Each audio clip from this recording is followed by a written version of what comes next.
오늘의 사연 시작하겠습니다. 안녕하세요. 저는 강북에 사는 40대 초반 여성입니다. 여러분들은 사랑을 믿으시나요? 몸과 마음을 다 주었던 사람에게 배신을 당한 적이 혹시 있으신가요? 이 사연을 보내기까지 정말 몇 번이고 망설였지만 다들 저와 같은 일을 절대 겪지 마시라는 마음으로 용기 내서 사연을 보내게 됐네요. 학창 시절에 저는 공부를 열심히 하는 학생이었습니다. 어릴 때부터 법조계 쪽 일을 하는 것이 꿈이었거든요. 부모님들도 딸이 열심히 공부하니 당연히 지지해 주시고 저는 그렇게 열심히 공부해서 목표였던 대학에서 법학을 전공하게 되었습니다. 그리고 저는 대학에서 한 남자를 만나게 되었어요. 그 사람은 저와 같은 과 선배였는데 과 동기들이랑 외식하러 갔다가 같은 식당에서 합석을 하게 되어 첫 만남을 갖게 되었죠. 복학생이라 저보다 나이는 조금 많았고요. 고등학교 시절부터 공부만 하고 다른 건 신경 쓸 겨를이 없었던 저라 연애 경험이라고는 전무한 상태였습니다. 그래서 동기 남자애들 대하는 것도 적응 기간이 필요했었고요. 그 남자는 저에게 먼저 호감을 보이면서 다가왔었고 다정하고 따뜻하게 저를 배려하는 말투로 대화를 이끌어 나갔습니다. 제가 경험이 한 번이라도 있었다면 어땠을지는 모르겠습니다만 아무튼 좋게 말하면 순진했고 나쁘게 말하면 물러 터졌던 저는 말 그대로 그 남자와의 대화에 빨려들듯이 스며들어갔어요. 먼저 연락처를 물어본 것도 그 남자였고 정말 누가 봐도 저와 사귀고 싶다는 듯이 계속 대시를 하더라고요. 주위 동기들도 저에게 잘해보라고 지지를 해줬고 저는 그렇게 그 사람을 처음 만나고 몇 달 안 되어서 연애를 하게 되었습니다. 그때가 저 대학교 3학년 때였어요. 그 사람은 이미 사법시험 1차를 붙고 2차를 준비하고 있었고요. 군 복무도 끝난 상태여서 이제 정말 변호사 될 일만 남았었어요. 그런 모습이 제게는 더욱 멋있어 보이고 동경의 대상이었습니다. 제 공부만 하던 제가 남자친구의 시험 뒷바라지 하느라 과제를 제출 못한 적도 있었을 정도로 저는 그 남자를 사랑했었어요. 그 사람이 잘 되는 게 곧 내가 잘 되는 거라고 생각했고 그 사람과의 미래에는 무조건 내가 함께 할 거라고 생각했으니까요. 그 사람은 시험에 붙고 신참내기 변호사로 일을 시작했습니다. 제가 합격한 것처럼 정말 행복해하면서 기뻐하고 서툰 솜씨로 엄마를 달달 볶아가면서 밤새 온갖 반찬들을 만들어서 집으로 갖고 가서는 축하의 상을 차려줬어요. 그 사람도 내가 열심히 일해서 너도 잘 되고 우리 꼭 결혼하자 라고 말했고 저는 이제 행복할 일만 남았다고 생각했죠. 학점이 채워지자마자 저도 사법시험 1차에 응시했고 합격했습니다. 2차는 훨씬 더 어렵다는 걸 잘 알고 있었지만 그래도 저는 열심히 할 자신이 있었고 그럴 예정이었습니다. 변호사는 제 오랜 꿈이기도 했으니까요. 하지만 제 계획은 한순간에 물거품이 되었습니다. 바로 저의 갑작스러운 임신 때문이었죠. 졸업하기도 전이었고 2차 시험을 준비하고 있던 상황에서 저는 너무도 당황했습니다. 한편으로는 사랑하는 그 사람과의 사이에서 생긴 악이라는 생각으로 기쁘기도 했지만 마냥 행복할 수 없는 상황이었어요. 임신 4주라는 이야기를 들었을 때 감정이 아직도 생각이 나네요. 그런데 그 사람은 너무도 자연스럽게 우리 그럼 결혼해야겠네 라고 일을 진행시키더군요. 물론 처음에 임신 소식을 알렸을 때는 당황하긴 했지만 바로 기뻐하는 기색을 드러냈고 난 어차피 너랑 결혼할 생각이었는데 우리 아기까지 가져줘서 너무 고마워 라면서 임신 소식을 반가워하더군요. 1년이 넘게 만나는 사람이 있다는 건 아셨는데 정식으로 부모님께 소개는 처음이었습니다. 그런데 그게 임신과 결혼이었으니 부모님은 난리가 나셨죠. 당연한 반응이라고 예상은 했었어요. 아빠는 아무리 변호사라지만 이제 갓 된 건데 어떻게 책임지려고 그러나? 하며 그 사람에게 물었고 그 사람은 지금 로펌들의 이력서 넣으며 구직하고 있습니다. 조만간 자리 얻을 수 있을 거고 제가 아기랑 선이 다 책임지겠습니다. 결혼 허락해 주세요. 라고 말했죠. 그 사람이 돌아가고 나서 엄마와 아빠와 저는 대화를 나누었어요. 엄마는 지금 2차 준비하고 있는 게 아깝긴 하지만 애 아빠 되는 사람이 책임지겠다고 하는 마당에 지우는 것도 아닌 것 같다 라고 하셨고, 사업을 하셨던 아빠는 그래도 지금 여기서 네 꿈을 멈추면 나중에 다시 시작하는 게 어렵지 않겠니? 아빠는 무조건 네 의견 따를 거다 라고 하시며 올바른 선택을 하라고 하셨습니다. 저는 제 꿈을 굉장히 소중하게 생각하고 있었는데 그때 철없던 저는 제 실질적인 첫사랑이나 다름없던 그 사람을 정말 사랑하고 있었나 봐요. 아니, 앞으로 보고 뒤로 봐도 미친 듯이 사랑하고 있었죠. 아빠의 말에 바로 그 남자와 결혼하고 아기나 잘 키우겠다고 했으니까요. 저희 쪽에 허락을 받자마자 바로 그 남자의 집에도 인사를 하러 갔습니다. 아버지께서는 지병으로 일찍 돌아가시고 어머님만 만나 뵙게 되었어요. 사실 처음부터 저를 보시는 시선이 곱진 않다는 걸 느끼기는 했습니다. 이제 시작이지만 어쨌든 자기 아들은 변호사 이름 달고 있는데 저는 이제 1차 붙은 학생에 불과했으니까요. 어쨌든 애를 가졌다니까 태교에 집중해야겠네. 그럼 결혼식도 무리겠다. 식은 나중에 애 낳고 천천히 올리던가 하고 일단은 신고만 해. 그리고 지금 우리도 결혼 자금을 대줄 여유가 없으니까 당분간 우리 아들 로펌 들어갈 때까진 집에 들어와서 살아야겠다. 제 얼굴은 제대로 보지도 않으시고 어쩔 수 없이 일처리하는 듯한 모습으로 앞으로의 일을 술술 얘기하시는 어머님 앞에서 저는 그저 잘 보여야겠다는 생각뿐이었어요. 지금 생각해보면 그렇게 공부한 게 다 헛된 거라는 생각이 들 정도로 저는 사람 대할 때 완급 조절을 배우지 못했었네요. 공부는 안 할 거지?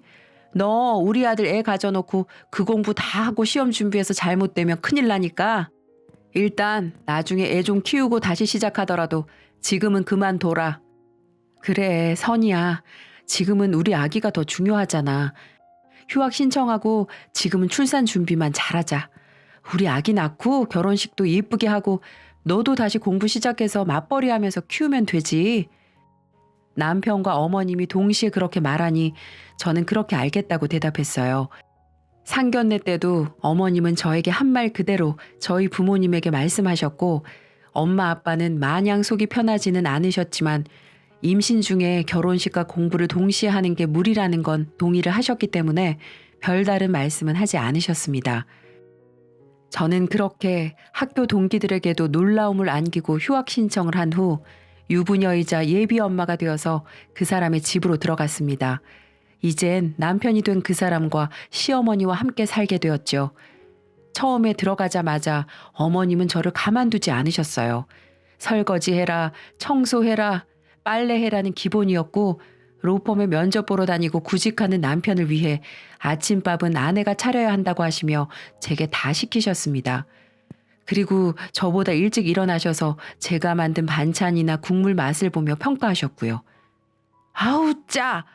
너 제대로 한 거 맞니? 아니 요즘은 그 인터넷이고 뭐고 다 찾아보면 만드는 방법이 천진데 맛이 왜 이래? 외동딸이라고 곱게 자랐다고 요즘은 그게 핑곗거리가 안 돼. 오히려 혼자면 엄마 아빠가 뭐 하나라도 더 많이 가르치셨을 줄 알았는데 우리 아들은 이거 싫어해. 연애하는 동안 그것도 몰랐니? 예전에 군대에 있었을 때 만나던 애는 아주 그냥 도시락 파리바리 싸서 면회도 같이 가고 그랬는데 아유 잘하는 거라고는 눈꼽만큼도 없어서리원. 남편의 전 여자친구까지 거론하시는데 정말 스트레스를 많이 받았어요. 임신 초기라 조심하고 또 조심해야 하는데 이럴 거면 차라리 학교를 다니며 공부를 하는 게 더 낫겠다 싶을 정도였죠. 그래도 저는 참고 참으면서 네 하고 어머니께 맞춰드렸어요. 어쨌든 아이가 있었고 남편을 사랑했으니까요. 그렇게 노력하면 잘 살 수 있을 줄 알았습니다. 그런데 그게 아니었어요. 우선 남편의 일자리는 생각만큼 구해지지 않았고 남편은 그 스트레스인지 술을 많이 마셨습니다. 그리고 제게 화를 내거나 귀찮아하는 기색도 내비쳤죠. 하지만 저는 남편도 힘들겠지 생각하면서 버티고 참았어요. 그러다가 결국에는 일이 생겼습니다. 제가 갑자기 하혈을 한 거예요. 그것도 친정에 잠깐 갔을 때 벌어진 일이라 부모님이 다 보시게 되었고 난리가 나셨습니다. 다행히 아기는 무사했지만 병원에서는 스트레스가 많은 것 같다고 했고요. 아빠는 너 무슨 일 있어? 솔직하게 얘기해. 라고 하셨고 저는 결국 시어머님에게서 받는 스트레스와 남편의 취업난에 대해 말씀드렸어요. 아빠는 사업가답게 행동파셨습니다. 곧바로 저를 데리고 시댁에 가셔서 제가 월세방이라도 구해줄 테니까 애들 분가시키시죠. 라고 하셨습니다. 어머머머, 사돈 형편이 집 하나 해주실 만큼 괜찮은가 봐요? 그런 말씀도 안 하시고 애들 결혼시키신 거예요? 그건 순서가 아니죠. 차라리 그 돈으로 우리 아들 사무실 하나 개업해 주시면 어때요? 아니, 뭐라고요? 아니, 그냥 이렇게 취직도 안 되는 거 어차피 얘도 변호사인데 그냥 자기 이름 달고 하면 마음 편하고 좋잖아요. 아빠는 처음에는 내키지 않는 눈치셨습니다. 하지만 저는 솔깃했어요. 남편의 취업을 마냥 기다리며 그 스트레스를 받아내기에는 너무도 지쳐 있었거든요. 그래서 제가 아빠를 설득했습니다. 차라리 그게 낫지 않겠냐고요. 아, 좀 더 경험을 쌓는 게 바로 자기 사무실 개업한다고 그게 잘 되는 게 아닌데 변호사라도 짬이라는 게 있지. 아빠, 그냥 해주세요. 저 어차피 분가해도 임신해서 혼자 집안일도 다 못해요. 여기선 그래도 어머님이 어머님 일은 하실 수 있잖아요. 아빠는 제 설득에 결국 남편을 부르셨습니다. 한 상가 건물에 사무실을 하나 열어주신다고 하신 거죠. 그 대신 명의는 제 이름으로 해주신다고 했어요. 남편이 열심히 하는 모습을 보이면 바꿔주신다고도 하셨고요. 한마디로 내가 임대인이 된 거고 남편이 임차인이 된 거나 마찬가지였죠.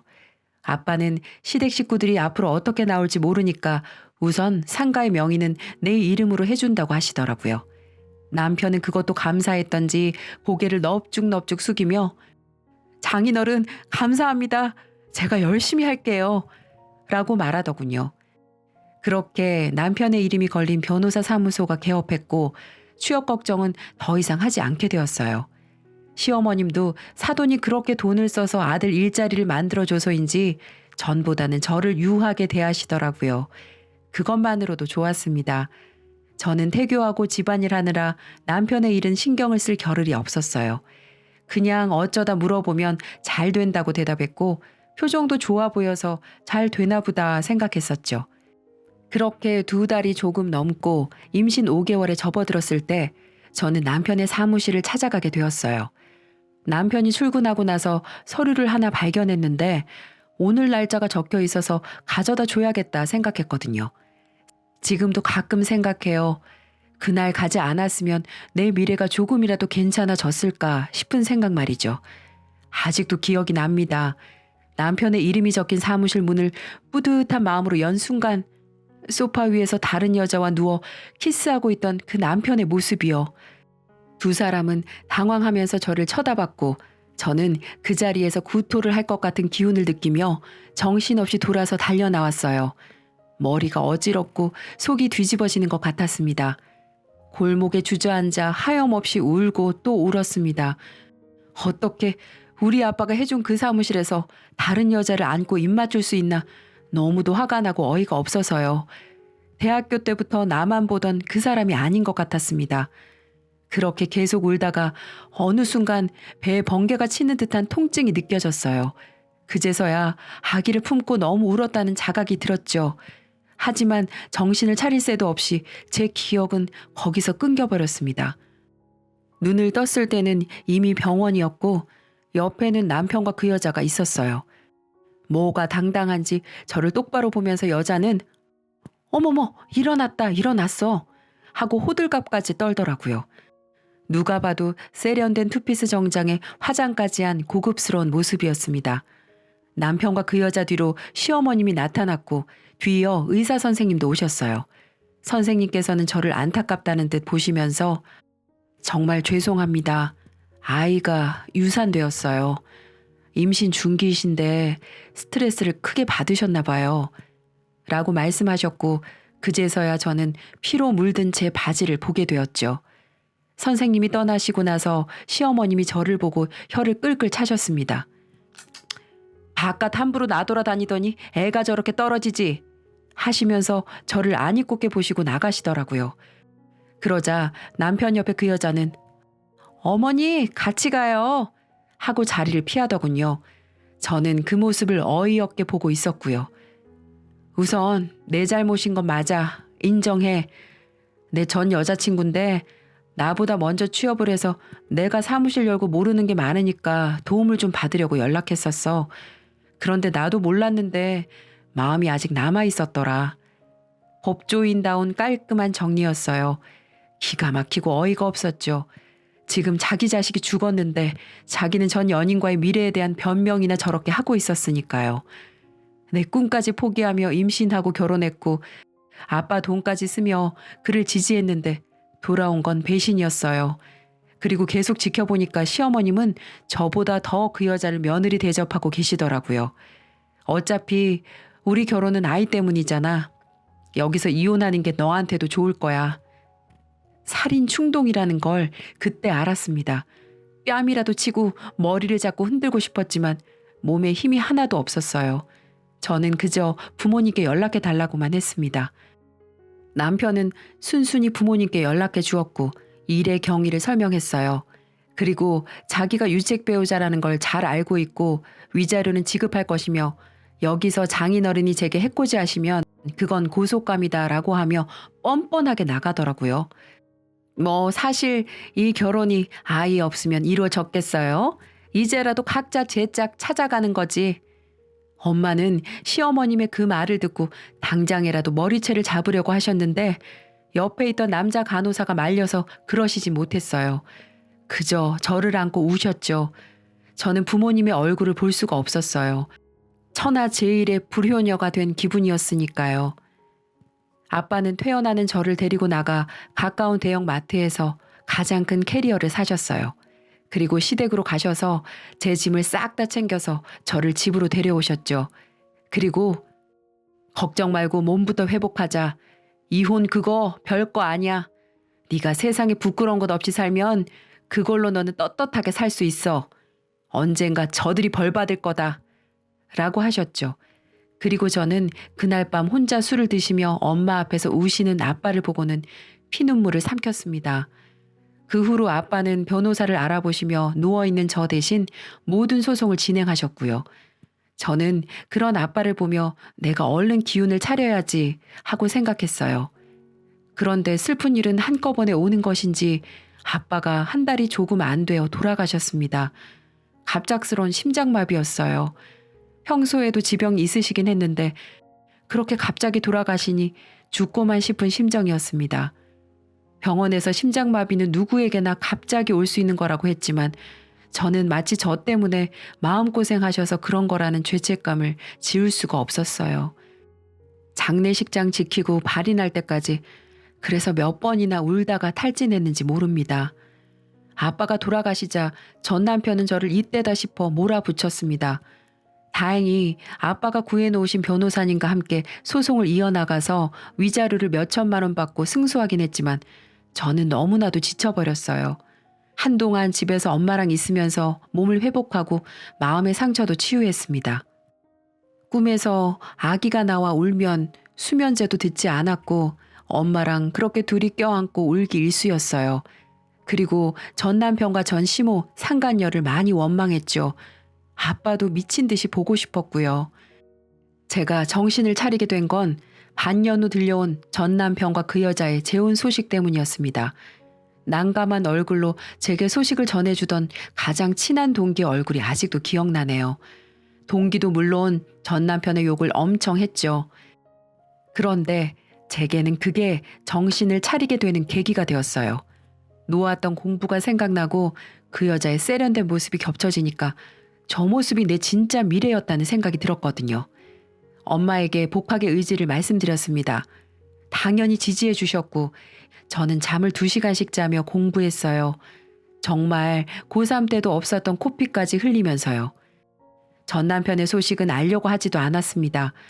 복학하니까 친구들은 이미 다 졸업해서 제 이야기를 할 사람이 없는 건 좋더라고요.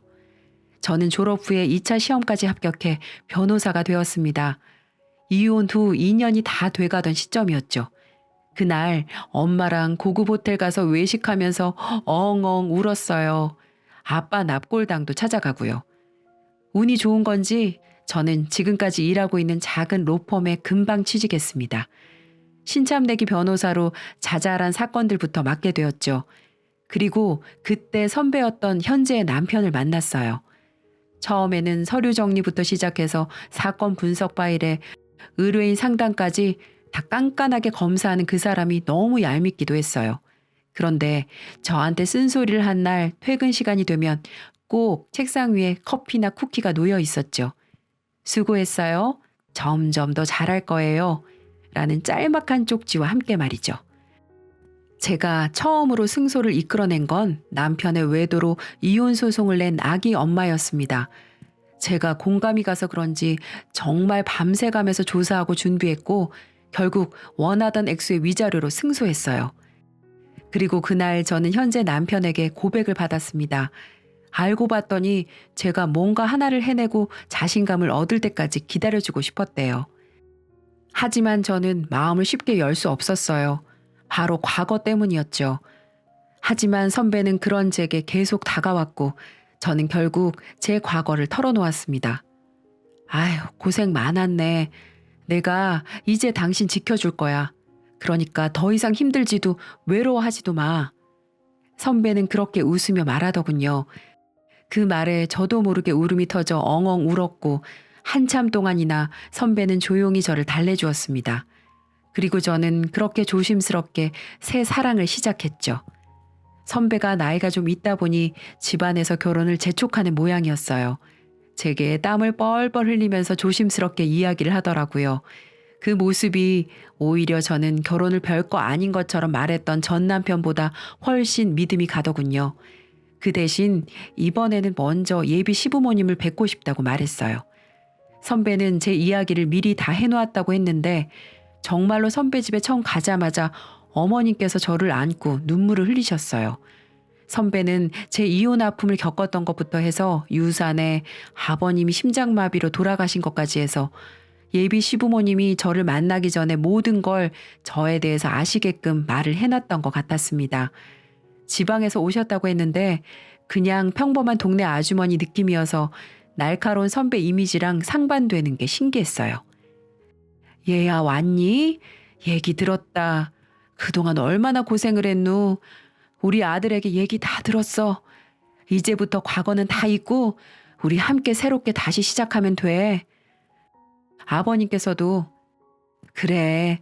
아버님도 심장마비로 돌아가셨다며 이제부터는 내가 너의 아버지가 되어줄 거다. 하늘에 계신 니네 아버지도 널 지켜줄 거고 우리에게 이렇게 와줘서 너무 고맙구나.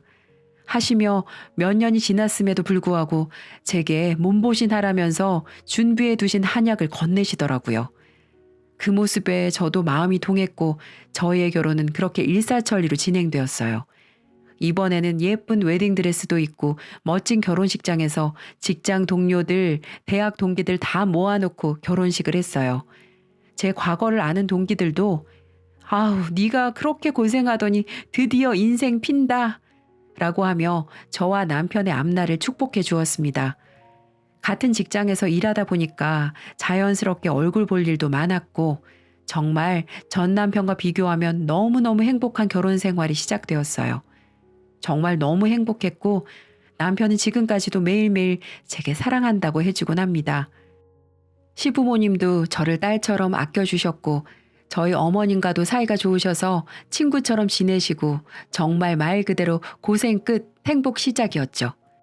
아이는 너네 자유롭게 가지고 안 낳고 싶으면 갖지 마라 하셔서 남편하고 천천히 이야기를 해보기로 했습니다. 저랑 남편 둘 다 일 욕심도 있었고요. 그렇게 결혼을 하고 일도 열심히 하면서 새로운 인생을 행복하게 잘 살던 중이었어요. 어느 날 제게 누군가가 상담을 예약했어요. 가보니까 앳된 얼굴의 여자가 울고 있더라고요. 무슨 일이세요? 변호사님, 저 좀 도와주세요. 저 정말 억울해요. 서럽게 우는 여학생을 달래고 이야기를 해보라고 했습니다. 여학생은 자기가 임신 중인데 아이 아빠인 남자친구가 유부남이라는 걸 최근에 알았다고 해요. 그것도 남자친구의 아내가 자기를 상간녀로 고소했다고 했습니다. 저 정말 몰랐어요. 정말이에요. 우리 아기는 어떻게 해요? 임신 소식 듣고는 저랑 결혼하겠다곤 했는데 갑자기 그 사람 와이프라는 사람한테서 고소장이 날라오고. 서럽게 우는 여학생을 달랬습니다. 이런 경우라면 가장 큰 책임은 거짓말을 한 그 유부남에게 있을 테니까요. 저는 그 여학생에게 그 유부남 정보를 적어두고 가시면 고소장을 보내겠다고 했어요. 그 여학생은 그렇게 했고, 저는 먼저 있던 일을 처리하기 위해서 제 밑에 있던 인턴에게 고소장 일을 부탁했습니다. 그리고 며칠 뒤 그 여학생을 만나기로 한 날이었어요. 며칠 새 진정을 좀 하고 왔더라고요. 아이를 혼자 키우더라도 낳고 싶다고 하더니 강단이 꽤 있어 보였죠. 제 사무실에서 대화를 나누는데 갑자기 문이 쾅 하고 열렸습니다. 그리고 흐트러진 와이셔츠를 입은 한 남자가 쳐들어왔죠. 너 지금 뭐 하는 거야? 이렇게 해서 네가 득볼 게 대체 뭔데? 내가 너랑 결혼하겠다고 했잖아. 그런데 왜 여기서 이러고 있어? 이거 나요. 변호사님, 저 좀 도와주세요. 저는 여학생을 끌고 가려는 남자의 팔을 있는 힘껏 붙들려고 했습니다. 그 순간 저도 그 남자도 굳어버리고 말았어요. 면도도 제대로 하지 않은 추레한 얼굴의 그 남자는 바로 제 전 남편이었거든요. 둘 다 굳어버렸고 그 사이에 밖에서는 소란을 들었는지 경비 아저씨랑 제 남편을 비롯한 남자 동료들이 달려왔습니다. 너 선이야, 네가 어떻게 여길? 네가 얘 변호사? 남편은 이혼할 당시 아무 보잘것없던 여자가 변호사 사무실에 떡하니 앉아 있으니 너무 놀란 표정을 짓더라고요. 얼굴이 사색이 되어 저를 멀뚱멀뚱 쳐다볼 뿐이었습니다. 그래, 넌 여자 인생 힘들게 하는 재주가 여전하구나. 제 차가운 목소리에 옆에 있던 남편은 이게 무슨 상황인지 바로 알아차리고 다른 동료들과 경비 아저씨를 내보냈어요. 그리고 제 옆에 다가와 저와 그 여학생의 손을 잡고 자기 뒤로 세우더라고요. 안녕하세요. 저는 변호사 신태영이라고 합니다. 선이 남편 되는 사람이고요. 지금 저희 로펌 고객님을 위협하고 계신 거 아시죠? 뭐요? 남편? 이봐요. 나도 변호사야. 지금 그건 변호사로서의 태도가 아닌 것 같습니다만. 경찰 부를까요? 전 남편은 안절부절 못하더니 여학생에게 뭐라 웅얼거리더니 나가버렸어요. 저는 한숨을 푸 내쉬고 여학생에게 이 기가 막힌 상황을 설명해 주었죠. 차라리 잘 됐어요. 내가 법정에서 증언해 줄게요. 저 사람이 나한테 과거에 어떤 인간이었는지, 그럼 판사님도 학생이 꽃뱀이 아니라는 거에 확신이 생기시겠죠. 그러셔도 괜찮을까요? 변호사님의 아픈 기억을. 제 아기는 죽었지만 학생의 아기는 아직 살 수 있으니까요. 그렇게 저는 그 사건을 그대로 진행하기로 했습니다. 제가 중심적으로 밀고 간 건 혼인빙자죄와 양육비였어요. 여자 인생을 송두리째 망가뜨린 그런 인간은 어떻게든 죄를 주기 위해 더 신경 쓰고 뭐 하나 빠진 게 없는지 신경을 썼습니다. 그렇게 시간이 흐르고 전 남편은 결국 향후 양육비를 지급해야 한다는 판결을 받았고 혼인 사기가 인정되어 형사처벌을 받을 수밖에 없었어요. 변호사 자격도 1년 정지가 됐고요. 동시에 부인에게도 위자료를 지급해야 했죠. 부인이 대형 로펌에서 변호사를 위임해 들어보니 어마어마한 위자료를 물게 생겼다고 했습니다. 한번 변호사 사무실에 오랜만에 전 시모도 찾아왔더군요. 저를 보고 토끼 눈을 하더니 달려와서는 그래도 몸 썩고 같이 살았는데 한 번만 도와줘. 변호사 일은 계속 하게 해줘야지. 제발. 하시며 눈물을 보이시는데 전혀 안타깝거나 불쌍해 보이지 않았습니다. 저기요. 여기 아줌마 같은 분 함부로 찾아와서 그런 모습 보이는 데가 아닙니다. 그리고 누가 몸을 썩어요? 말 함부로 짓거리시면 고소할 테니 당장 나가세요. 라고 하니까 고개를 푹 숙이며 나갔어요. 아마 집안의 대들보였던 자기 아들이 이제는 변호사도 당분간 못하게 됐으니 한숨을 푹푹 쉬는 건 당연하겠죠. 그 후 여학생은 출산을 해서 미혼모 시설과 국가 지원들을 잘 알아본 후 현재 아이를 키우며 네일 아트 샵에서 일을 한다고 하네요. 양육비는 그래도 달마다 주긴 준다고 하고요. 저는 혹시 너무 적게 주거나 끊기면 바로 와서 고소장 쓰라고 했습니다. 동기들을 통해 소식을 간간히 들은 전 남편은 완전히 패인 그 자체가 되었다고 합니다. 양육비를 주지 않으면 소송이 걸리니까 술집이나 고깃집, 심지어는 일용직 아르바이트도 하는 걸 본 동기도 있다고 해요. 로펌에 취직을 하려고 해도 이력서에 뭘 쓸 거리가 있어야 하죠. 간신히 양육비 보낼 돈 벌면서 버티는 것 같더라고요. 인과응보라는 게 진짜 있구나 싶기도 하고 그 사람은 왜 그렇게 공부 열심히 하고 불쌍하게 저렇게 살까 싶기도 해요. 아무튼 저는 지금 잘 살고 있고 남편과도 행복합니다. 앞으로도 열심히 일하고 사회의 정의가 살아날 수 있도록 일 더 열심히 할게요. 감사합니다.